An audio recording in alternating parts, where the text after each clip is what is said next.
Hi pretty people. You know we always share the power of makeup, but today I want to share another very powerful tool in your beauty arsenal that is fragrance. The perfect perfume will make you even more fabulous, whether you're looking for something new, something to perk up your perfume wardrobe, or a signature scent. The challenge is the fragrance market has really exploded and it can be a little hard to choose. That's where I come in, and I have a fabulous fragrance video for you today. But you look, oh girl, you blow my mind. I know.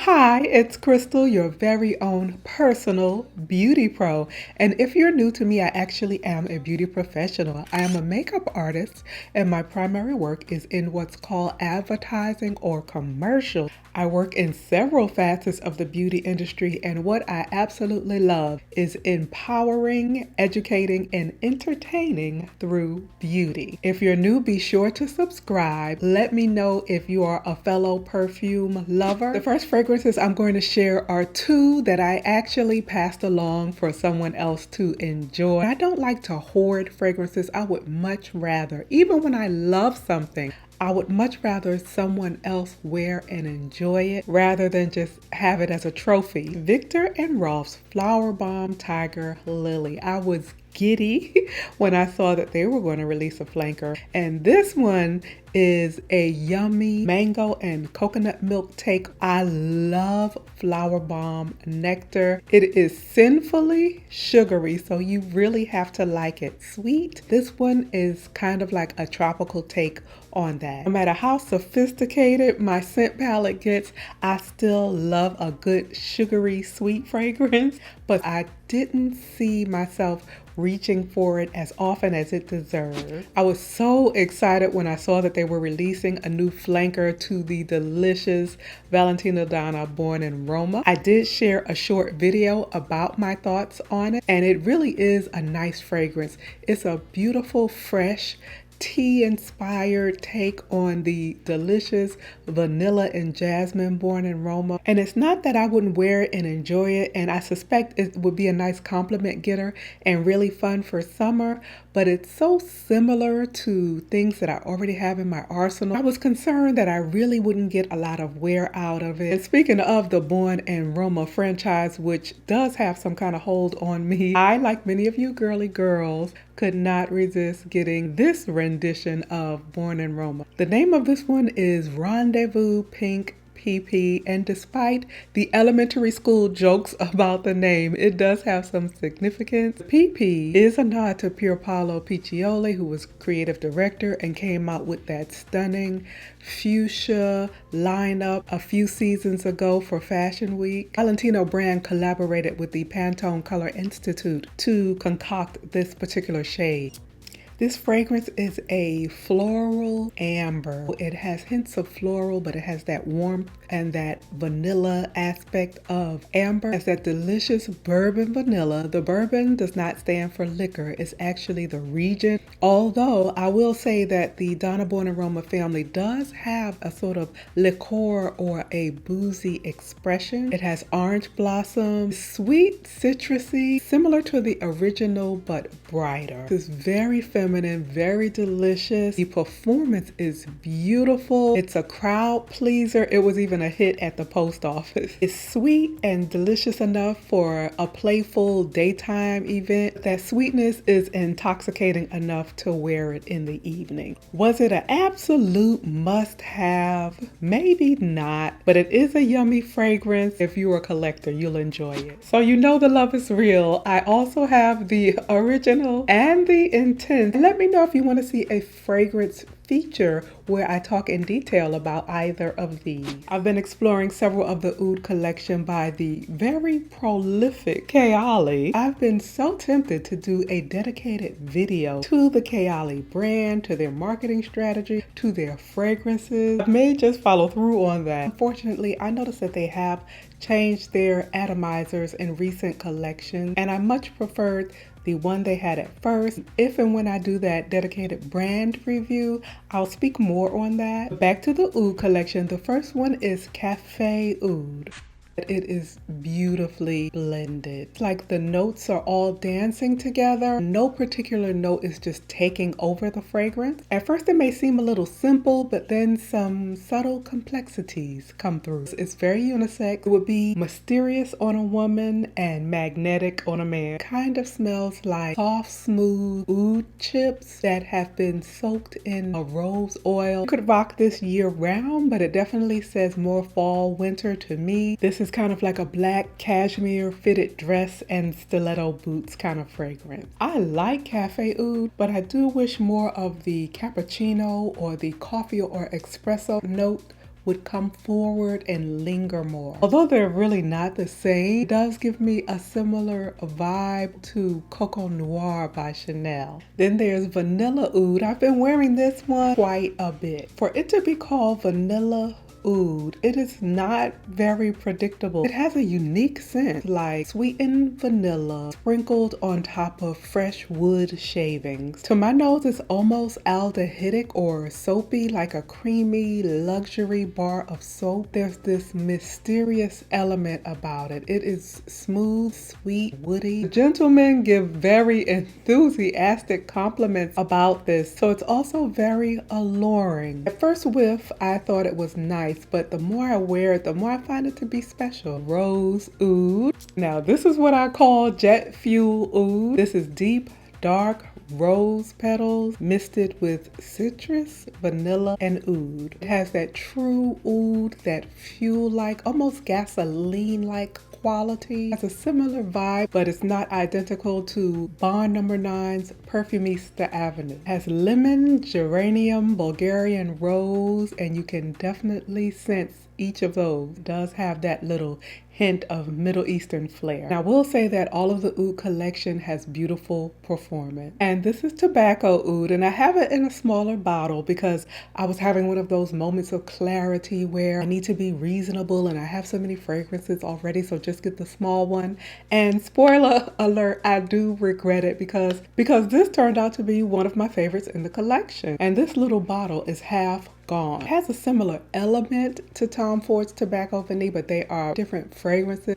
However, when I finish Tobacco Vanille, I would definitely entertain a full-size bottle. I think this smells so good. This is smooth, dry, sweet tobacco, sweet and almost hay-like. It has this hay-like quality, drizzled with mandarin and honey and vanilla. Definitely unisex, fall or winter, but it would also be a nice fragrance for an elevated night out. And speaking of Tom Ford, who seems to be alternating between hits and misses with these fragrance launches lately, I did get a sample of Myrrh Mystere, and I do love a good myrrh. I also love resins and incense, so I was curious about what this would smell like, but I wasn't getting my hopes up. I would absolutely own and wear this. This is smoldering, sweet, and incensey myrrh. And there's a squeeze of citrus and a dash of pepper and some vanilla, a smooth sandalwood. I'd be open to a full bottle of this maybe after I finish my Jo Malone myrrh and tonka. Not because they're identical, because I'm trying to decrease the redundancy. Since I tend to gravitate towards some of the same notes, I don't want so many of those notes featured in all of my fragrances. Let's talk about Lancome's La Vie Belle L'Estee. The original La Vie Belle, which means life is beautiful in French, was a favorite of mine. It still smells good. I just think I've outgrown it, but it's just so elegant and feminine, glamorous. It was a world's bestseller. La Vie Belle is one of those fragrances that will go down in perfume history. When I heard they were gonna give us a oud version, I had to try it, and the packaging is just exquisite.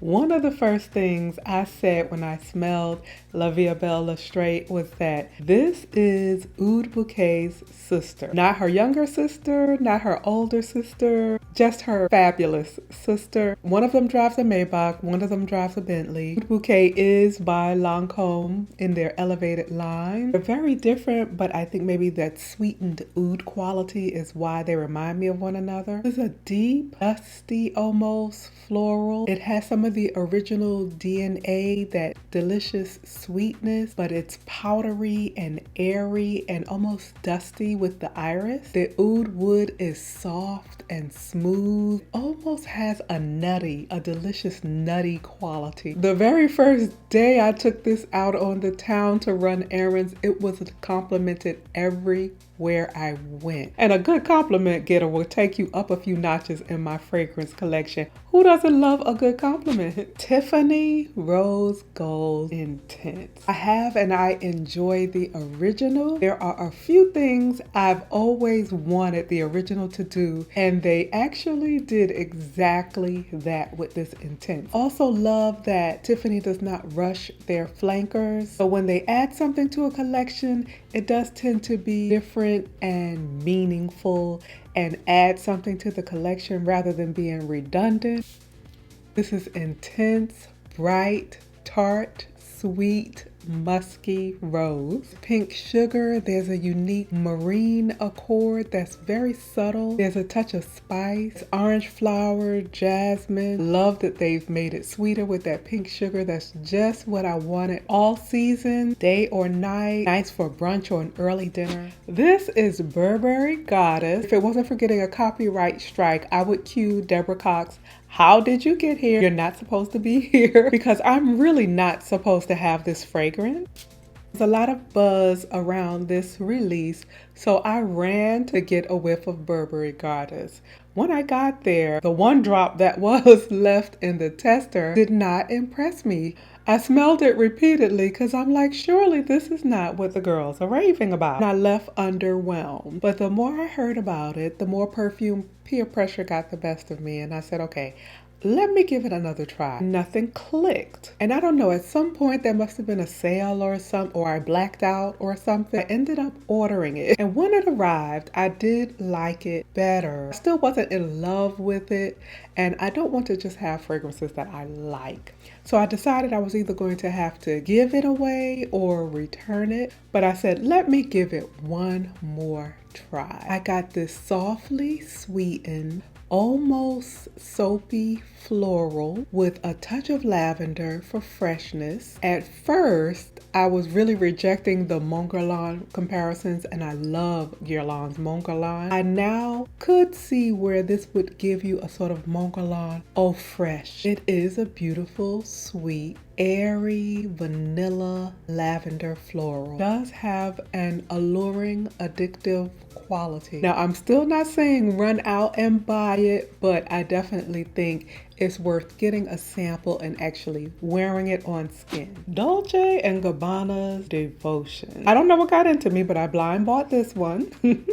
When I ripped it out of the cellophane, it was love at first whiff. But as I got a closer whiff, I thought to myself, lemon pledge, is that you? Was giving lemon cleaning products just a tad bit. So for the people who get that experience, I kind of understand what you mean. But this perfume, like all fragrance, is best experienced on skin and in the air. So you have to give it a full wear, and it's really about what you get in the air, not what you smell when you hold the blotter so close to your nose. Of course, you're going to get a more intense and sometimes unbalanced experience. What I get when I actually experience the full bouquet of the fragrance is sort of a lemon zest, but is a fresh, tart, zesty lemon. It does have a dessert-like quality, so it's like a homemade cake icing,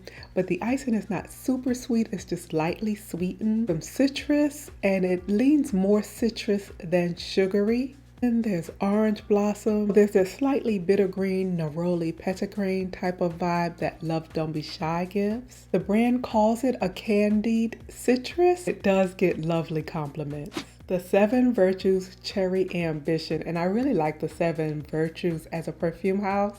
We are in the cherry era of fragrance. You all stop trying to cancel cherry. No one ever tries to cancel vanilla, and there are a billion. Cherry's having her moment, and the different brands want to give it a try. And I'm all for smelling the different iterations of something so delicious as cherry. Like I said, I really like the Seven Virtues as a brand, but I did not expect Cherry Ambition to be this well executed.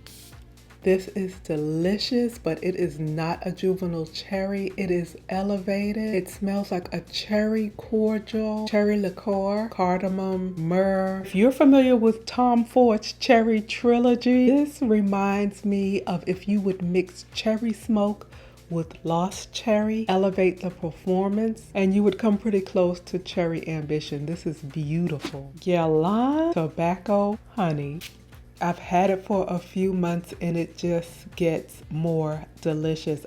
I can almost literally taste the honey. This is a very rich, dried, dark, sweet tobacco, and it smells like it's been drizzled with this pure raw honey. It's very ambery, it's very resinous, it's very radiant. What envelops you, it will definitely intrigue others that come into your presence. I wore this. I thought I was having a conversation with someone, but the look of interest that they seemed to have in what I was saying was actually them just waiting for me to pause long enough so they can say, "What are you wearing?" But I will say I was almost a little intimidated when it first arrived. It's delicious, it's intoxicating, but it is very potent. It is bold, but if you love a perfume with presence, something that's special, really elevated, and will be appropriate even at the most formal of occasions, this is definitely worth a whiff. This is a travel size of Carolina Herrera's Good Girl Blush, and I have been nursing this since last season. I wanted a full bottle, admittedly, partially because of that gorgeous pink stiletto, also because I really love the fragrance. This really delicious combination of florals and something tart and juicy, but then something vanilla and creamy. I just think it's so intoxicating. And although they say it's a flanker of Good Girl, for me, I really think it's more a flanker of the Very Good Girl. That's the one in the red stiletto. I love this one. Very Good Girl is also a sweet, tart, floral, the little kick and a little uniqueness. It has a beautiful performance. I don't think it's run-of-the-mill at all, and it gets a beautiful reaction from the crowd. Whereas the original Good Girl has a totally different vibe to me. The original Good Girl has more of that sweet, earthy, nutty vibe, that girls' night out or that date night in the 90s kind of vibe. While I thought this was a nice scent, it's never been one that I really reached for, and in fact I had multiples. I've given one away. I keep this one for obvious reasons. A pink sequin shoe, I mean, obviously I need it. Back to Good Girl Blush. So I have a little package. It's already been opened, but I wanted to share the presentation with you. It's such a beautiful experience to order directly from a luxury designer house when their quality of service is good, and Carolina Herrera's presentation is just beautiful. And another thing about just designer scents in general, many designer scents are from luxury fashion houses. These are houses where their clothing and their handbags are thousands and thousands of dollars. Although they may have fragrances that appeal to a larger audience, that does not mean they are lesser fragrances. They are generally from very reputable fragrance houses and are created by the top perfumers. Do not let anyone make you feel that your fragrance is less than because it may not be from what someone might consider a niche house. But back to the subject, what's in the box? So somehow, instead of the full size of Good Girl Blush, I ended up with Good Girl Blush Elixir. Before I could get the original, they came out with yet another flanker. That just caught my eye, and so it jumped ahead of the blush. I just think this gradient blush and black bottle is gorgeous. I know some people actually are not fans of the Good Girl Stiletto. The girly girl in me is giddy.